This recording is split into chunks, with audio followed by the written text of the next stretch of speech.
নতুন যে রাজনৈতিক দল গঠিত হয়েছে বিশেষ করে এনসিপি, তাদের রাজনীতির দর্শন আমরা নতুন কোনো কিছুই খুঁজে পাইনি, বরং জনাব আসিফ এবং আসিফের বাবা এবং তার পরিবার আওয়ামী লীগের পুনর্বাসন করছে এবং এটি গণমাধ্যমে প্রকাশিত হয়েছে। প্রথমত হচ্ছে যে দুজনেরও বেশি রাজনৈতিক দল আত্মপ্রকাশ করছে, এটি খুবই ইতিবাচক বিষয়। আমরা চাই বাংলাদেশের প্রতিটি গণতান্ত্রিক নাগরিক চাইলে প্রতিটি নাগরিকই আসলে রাজনৈতিক দল করার ইচ্ছা পোষণ করতে পারে এবং এই চিন্তাটা আসলে বহুদলীয় চিন্তার একটি ফসল। কিন্তু যে রাজনৈতিক দলগুলো গঠিত হচ্ছে তারা আদৌ জনগণের নিকট নতুন কোনো ম্যান্ডেট দিতে পারছে কিনা, বা নতুন ধারা তৈরি করতে পারছে কিনা, বা নতুন বন্দোবস্ত তৈরি করতে পারছে কিনা, সেটা কিন্তু খুবই গুরুত্বপূর্ণ এবং সেটি আমরা কিন্তু দেখছি না।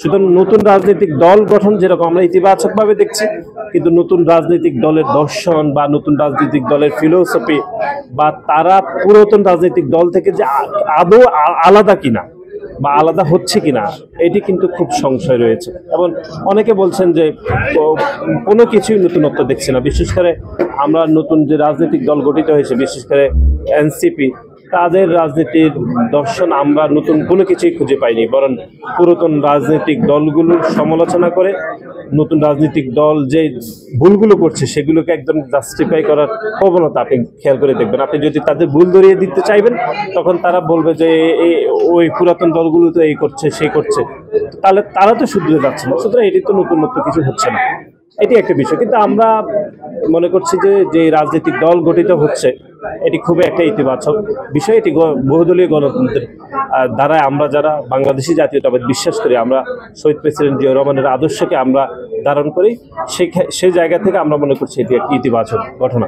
কিন্তু এই যে অনেক বেশি রাজনৈতিক দল গঠিত হচ্ছে, বিশেষ করে নতুন রাজনৈতিক দল, আপনি দেখেছেন যে এখনকার যে নতুন রাজনৈতিক দলের অন্যতম স্টেক হোল্ডার এখনকার উপদেষ্টা জনাব আসিফের এলাকাতে কিন্তু সেখানে সাধারণ মানুষ কিন্তু অভিযোগ করছে যে জনাব আসিফ এবং আসিফের বাবা এবং তার পরিবার আওয়ামী লীগের পুনর্বাসন করছে এবং এটি গণমাধ্যমে প্রকাশিত হয়েছে, আমরা সকল গণমাধ্যমে দেখেছি।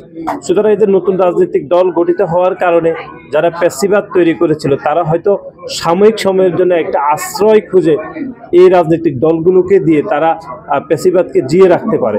সুতরাং আমাদের মনে হচ্ছে এই জায়গা থেকে আমাদের সকলকে সতর্ক থাকতে হবে। আপনি নতুন রাজনৈতিক দল গঠন করতে পারেন, এটি যেরকম ইতিবাচক, কিন্তু আপনি কোনোভাবে পেশিবাদকে পুনর্বাসন করবে না, এই নিশ্চয়তা কিন্তু একই সাথে আমাদের থাকতেই হবে এবং এটি নিশ্চয়তা করেই আমাদেরকে নতুন রাজনৈতিক দল গঠন করা উচিত বলে আমরা মনে করছি।